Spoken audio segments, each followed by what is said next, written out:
Turnamen Padel 09 digelar Selasa 24 Maret 2026 sebagai bagian dari rangkaian menuju Halal Bihalal Ikatek 2027.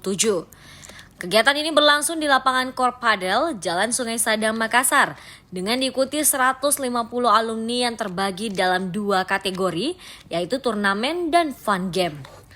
Padel 09 tidak hanya menjadi ajang kompetisi, namun juga menjadi sarana silaturahmi lintas angkatan, mulai dari alumni angkatan 1983 hingga angkatan 2020.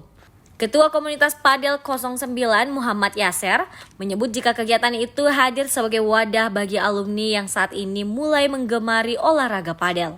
Selain Padel 09, agenda lain juga digelar dalam kegiatan Home Sweet Home 2026, seperti fun run, domino, badminton, dan mini soccer. Agenda Home Sweet Home tersebut dilangsungkan dalam 3 hari dengan puncak kegiatan pada 28 Maret 2026.